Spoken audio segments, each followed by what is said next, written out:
In 2025, the global energy map was redrawn, and fast. You're watching your ultimate pit stop, Piston Pundit, where we break down the high-octane shifts driving today's headlines. Canada and Qatar just rerouted massive gas exports away from the US toward Europe, setting off an economic chain reaction.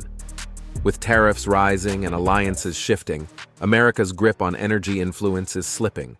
Meanwhile, Europe races to replace Russian supply, and two new players are taking the lead. Let's dive into the key forces behind this power shift and the engine driving a brand new global energy order.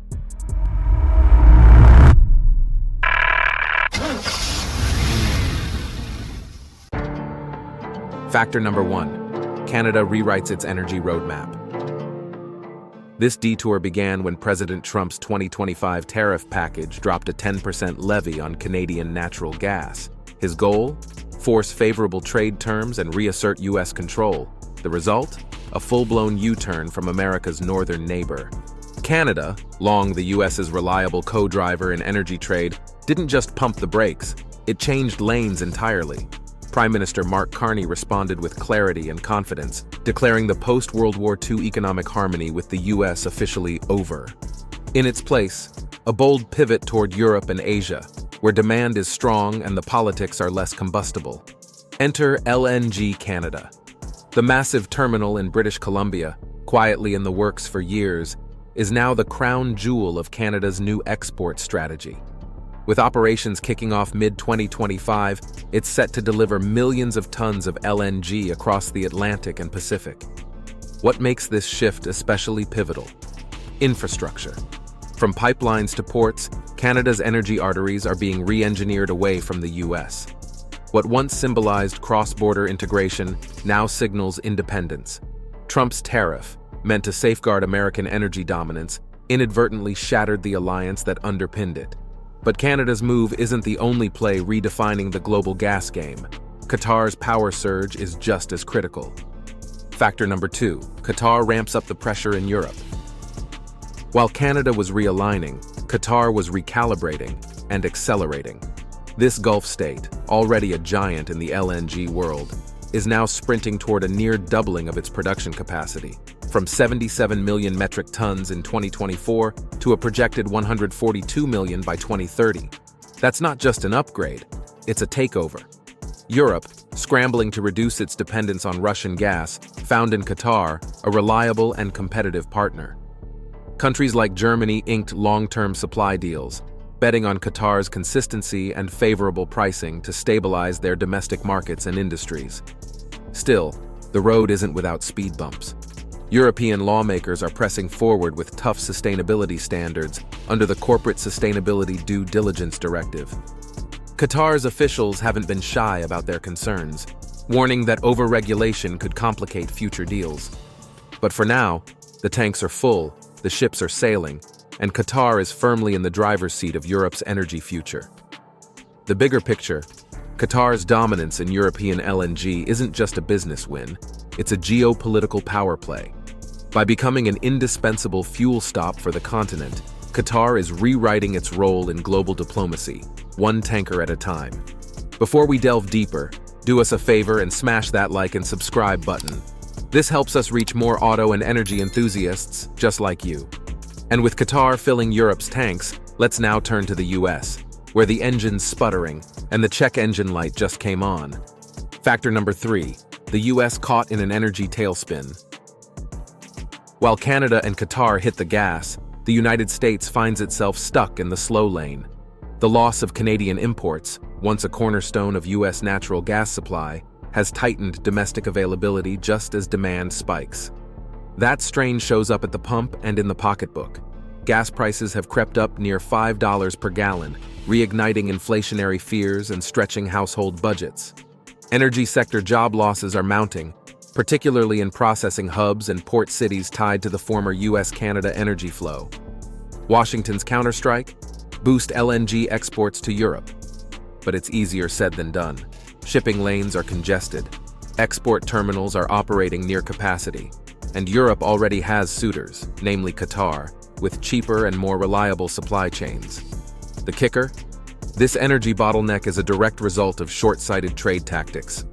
What was intended as a show of strength became a showcase of vulnerability. And while the US scrambles to reconfigure its position in the global energy order, the rest of the world is already miles down the road. Meanwhile, Europe is shifting gears entirely, focused on long-term resilience, even if that means navigating some sharp curves.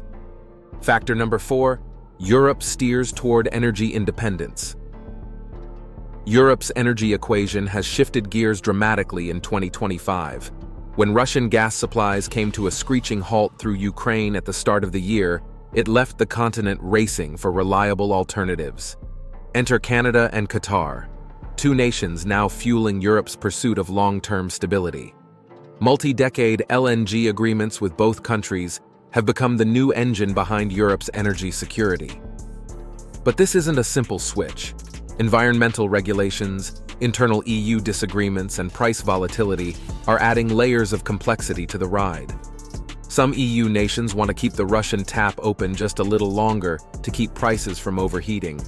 Others are insisting on cutting it off entirely by 2027. The friction highlights a challenge every gearhead knows too well. You can't tune performance without agreeing on the parts. In the end, Europe's success will hinge on its ability to synchronize its strategy and maintain partnerships that are both profitable and planet-friendly. And while Europe fine-tunes its engine, Canada and Qatar are already building the highway. Factor number 5, Canada and Qatar rewire the global power grid. This isn't just a supply chain story, it's the blueprint for a new world energy order. Canada and Qatar are no longer playing the sidecar role to US energy dominance. They're riding up front now, using LNG deals as leverage to reshape the rules. Both are locking in international contracts that span decades, positioning themselves as central hubs in the future of global fuel. In Canada, regions like British Columbia and Newfoundland are shifting into high gear. LNG terminals, shipping ports, and new energy corridors are driving job creation, pulling in billions in investment, and turbocharging Canada's image as a global powerhouse. And Ottawa isn't just exporting fuel, it's exporting diplomacy, tightening bonds with France and the UK through shared energy goals. Qatar, meanwhile, is crafting something even more ambitious. Its LNG isn't just powering homes, it's powering influence. From Italy to Germany to Japan, Qatar is packaging energy with ports, logistics infrastructure, and global trade routes. Its energy policy meets grand strategy. Together, these two nations are constructing a new lane in the global marketplace, one that avoids US toll booths altogether. And as they build this transatlantic and trans-Pacific energy expressway, America risks being parked on the shoulder. Conclusion: shifting gears in a high-stakes energy race. The decisions by Canada and Qatar to reroute their energy exports have done more than shake up the fuel market. They've redrawn the map of global influence. For Europe, the partnerships offer a buffer against geopolitical turbulence. For Canada and Qatar, they mark a strategic leap forward, with energy becoming not just a commodity, but a diplomatic asset. And for the United States, it's a sobering reminder that global dominance requires more than just muscle. It requires flexibility, foresight, and cooperation. The tariff-first approach backfired, leaving Washington reacting to moves it used to dictate.